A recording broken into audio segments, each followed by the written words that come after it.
हरिओम तत्सत। संसार में सुखी कौन है और सुखी रहने का सबसे सरल और सहज उपाय क्या है?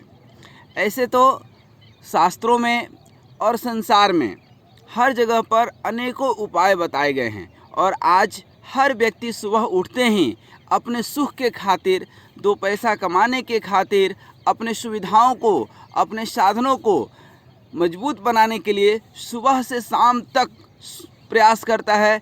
हर व्यक्ति सुख के खोज में है और व्यक्ति ठीक उसी तरह से दुख में फंस जाता है जैसे मछली उस बंसी के आटे के लालच में आकर के कांटे में फंस जाती है। हर व्यक्ति आटे के लालच में ही कांटे में फंसा हुआ है, अर्थात सुख के लालच में ही दुख में फंसा हुआ है। इस संसार में सुलझने के बजाय उलझते जाता है, इस संसार में बसने के बजाय वह फंसते जाता है। आखिर व्यक्ति सुखी रहेगा कैसे? तो सुखी रहने का एकमात्र और छोटा और सबसे सरल सहज उपाय आज यदि मैं बताऊं, जो सारे उपनिषदों का सार है वह मैं बताऊं, और आपके घर में ही यह लगा हुआ एक परम पवित्र वाक्य है, गीता का सार है। और सबसे पहला सार यही है कि जो हुआ अच्छा हुआ, जो हो रहा है अच्छा हो रहा है, और जो होगा वो तो और भी अच्छा होगा। होनी हो के रहे, अनहोनी ना होए, विधि ने जो लिखा लीलार पर, काट सके न कोई। तो इस संसार की क्यों इतना चिंतन और क्यों इतना चिंता करना? देखिए, ये मन क्या है? मन विचारों की पुनरुक्ति है, और इस संसार में सुखी वही है जो निर्विचार हो गया, जो शांत हो गया। मन को एकाग्र नहीं करना है। मन को एकाग्र करेंगे, चाहे वह संसार में करें या स्वर्ग में करें या तर्क में करें या समर्पण में करें, एकाग्र तो किए। मन तो अभी जिंदा है, तूफान है। ये मन क्या है? तूफान है। तूफान या तो होगा या नहीं होगा। तूफान कभी शांत नहीं होता है। तूफान शांत हो गया इसका मतलब क्या है? कि तूफान खत्म हो गया, तूफान नहीं है। तो ठीक उसी तरह से चीज़ें कुछ होंगी या नहीं होंगी। एक कहानी मैं पढ़ रहा था विद्यासागर जी का। कोलकाता में एक बार उनके गांव में एक जो मीर साहब हुआ करते थे, काफ़ी अमीर व्यक्ति थे, और उनके घर में आग लग गई। जैसे ही उनके घर में आग लगी तो उनका नौकर दौड़ कर गया और उनको बताया कि आग लग गई है। नौकर के बोलने से नहीं आए, विद्यासागर जी खुद दौड़ कर गए। सारे गांव वाले उनके घर के आग को बुझाने में लग गए। जब मीर साहब को बोला गया कि आपके घर में आग लग गया, तो उनके चेहरे पे तनिक से भी संवेदना वेदना नहीं हुआ। क्यों? कि उन्होंने कहा कि ये चलने की जो आदत है, ये चलने का जो चाल है, बड़े मुश्किल से हमने पकड़ा है, और लग गई आग तो लग गई, मेरा क्या था, लगना था लग गई। तो विद्यासागर जी को बड़ा आश्चर्य हुआ। विद्यासागर जी महाराज, विद्यासागर को रात में नींद नहीं आई, लेकिन मीर साहब चैन की नींद सोए। विद्यासागर सोचे कि आग लगने से जिस व्यक्ति की चाल नहीं बिगड़ी, वो अपने चाल से ही चलते रहा, उदासीन रहा, उसकी नींद क्या बिगड़ेगी। और बिल्कुल मीर साहब निश्चिंत होकर के सोए। क्या लेकर आए थे, क्या लेकर के जाएंगे, जो होना है वो तो हो कर के रहेगा। व्यक्ति जब शर्त बांध देता है अपने जीवन में कि हम बड़े होंगे तो सुखी हो जाएंगे, हम पैसा कमा लेंगे तो सुखी हो जाएंगे, हम शादी कर लेंगे तो सुखी हो जाएंगे, हमारे बच्चे हो जाएंगे तो सुखी हो जाएंगे, हम मकान बना लेंगे तो सुखी हो जाएंगे, हम ज़मीन खरीद लेंगे, मतलब कंडीशन कि हमें ये पद मिल जाएगा तो सुखी हो जाएंगे, हम सीनियर हो जाएंगे।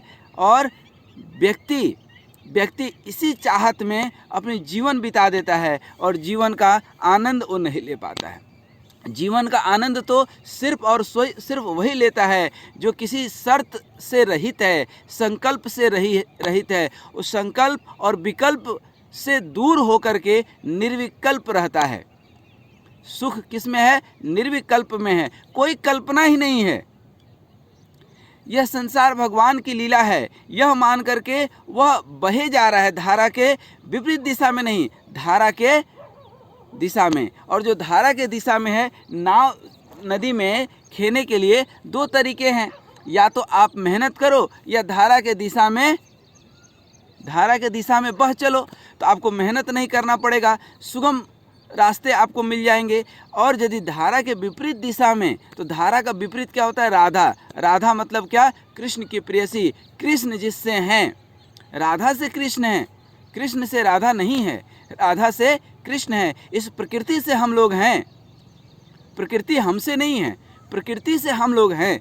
इसलिए इस प्रकृति के दिशा में यदि हम लोग, प्रकृति हमारे साथ हो जाए तो हम लोग विपरीत दिशा में भी बहेंगे। मतलब धारा के विपरीत दिशा में राधा, और राधा यदि हमारे साथ हो जाए अर्थात प्रकृति हमारे साथ हो जाए तो हम धारा के विपरीत दिशा में भी बहेंगे, तो कोई दिक्कत नहीं है। एक गाना है कि करता है सब कुछ कन्हैया मेरा नाम हो रहा है। तो करने वाले तो सब ऊपर वाले हैं, यहाँ कौन करने वाला है? यहाँ तो हम लोग सिर्फ एक दूसरे के माध्यम बन जाते हैं। कोई आपके ऊपर नाराज़ होता है, कोई गाली दे देता है, कोई मारता है, कोई आपको नुकसान कर देता है, तो व्यक्ति विशेष वो नहीं कर रहा है, कर तो सब ऊपर वाला रहा है, प्रकृति सब कुछ कर रही है, वह तो सिर्फ एक माध्यम बन गया है। ठीक उसी तरह से जैसे कृष्ण भगवान कहते हैं अर्जुन को कि अर्जुन तुम इन लोग को मारो, तुम ये मत सोचो कि ये जो है हमारे चाचा हैं, हमारे ताऊ हैं, हमारे नाना हैं, हमारे काका हैं, हमारे गुरु हैं, ये पौत्र है, प्रपौत्र है, इत्यादि मत सोचो, क्योंकि तुम मारने वाले नहीं हो, तुम तो सिर्फ माध्यम बनो। और जो व्यक्ति माध्यम बनता है प्रतिष्ठा भी उसी को मिलती है और गाली भी उसी को मिलती है। अर्थात कोई व्यक्ति आपको गाली दे रहा है तो व्यक्ति विशेष को गाली नहीं दे रहा है, ये तो प्रकृति दे रही है आपको, आपके नसीब में वो था, वो तो सिर्फ माध्यम बन गया है, लेकिन आप उसको ही जो है अपराधी समझ बैठते हैं। कोई आपकी प्रशंसा करता है तो प्रशंसा तो प्रकृति कर रही है, लेकिन आपको लगता है व्यक्ति विशेष कर रहा है, वो माध्यम सिर्फ है और आप उसको धन्यवाद करते हैं।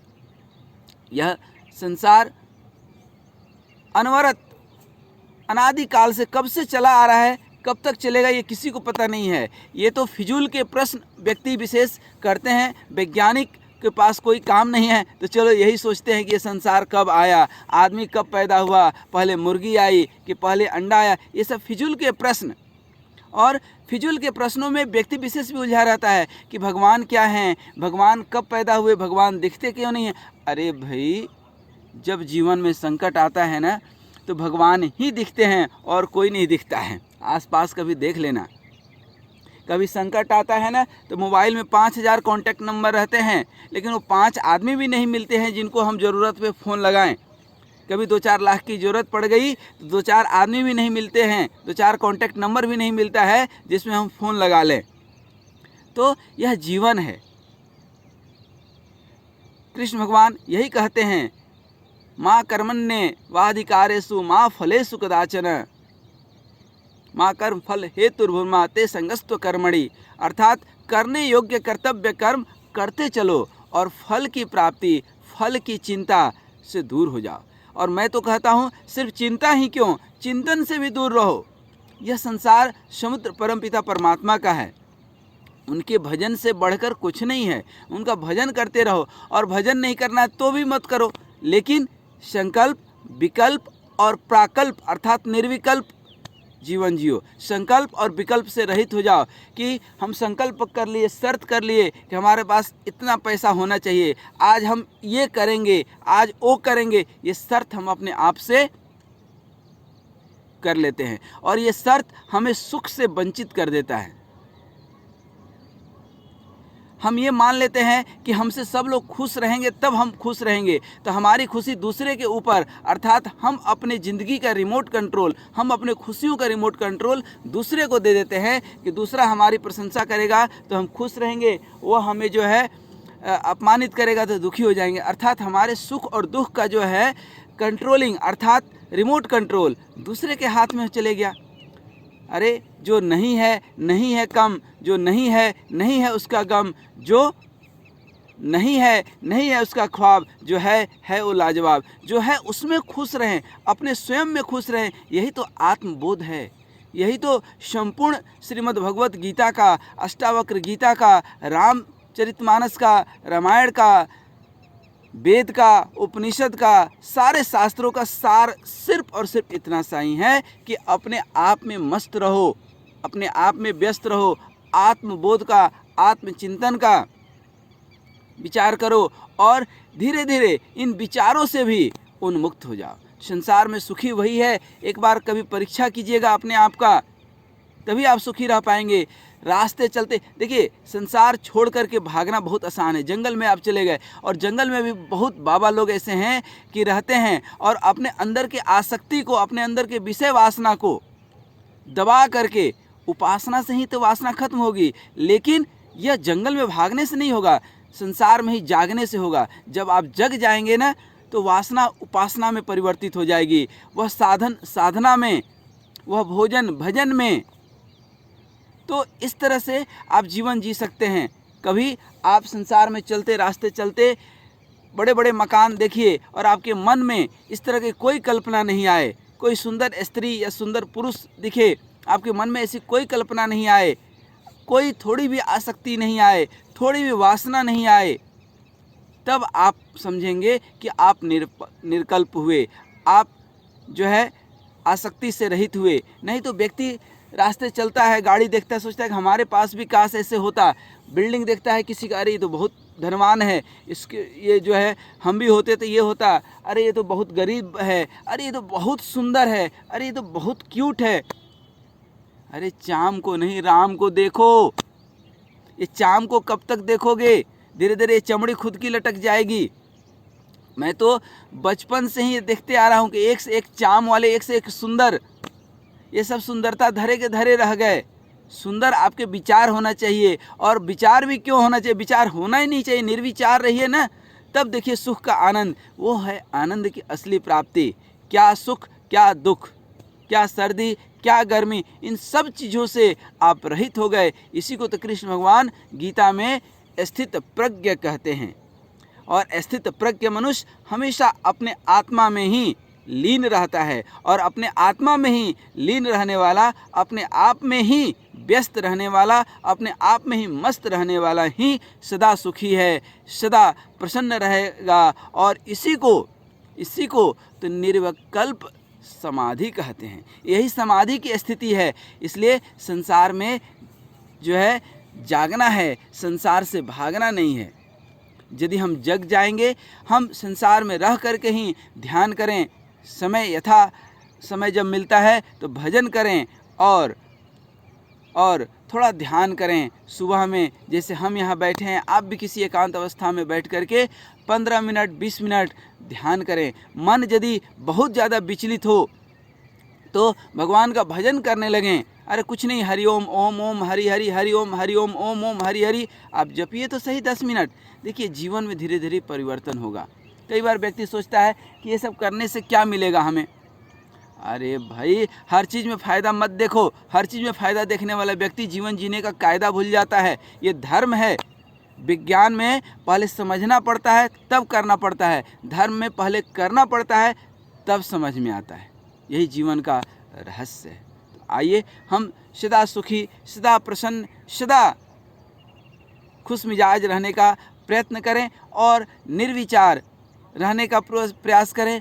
इन जीवन के शर्तों के बिना खुश रहने की कोशिश करें। किसी के दूसरे के ऊपर निर्भर रह करके खुश होने की, या किसी महत्वाकांक्षा के अधीन, किसी विषय वासना के अधीन, या किसी देखा देखी या दिखास छपास बकवास में हम सुख न खोज करके निर्विचार भगवान के भजन में सुखी रहने की कोशिश करें। हम अपने आत्मबोध, आत्मचिंतन और अपने आत्मा में ही रमन करें, आत्मा राम बन जाएं, और यही जीवन का सार है, यही जीवन का सुख है। आज यहीं तक। उम्मीद करते हैं कि यह 10 मिनट 15 मिनट का वीडियो आपके जीवन में काम आएगा, आपके जीवन को बदलने का जो है, आपके जीवन में सुख प्रदान करने का, आनंद प्रदान करने का एक जरिया बनेगा। इसी के साथ हरि ओम तत्सत। आप सदा जीवन में सदा सुखी रहें, प्रसन्न रहें, स्वस्थ रहें, मस्त रहें और मुस्कुराते रहें। धन्यवाद।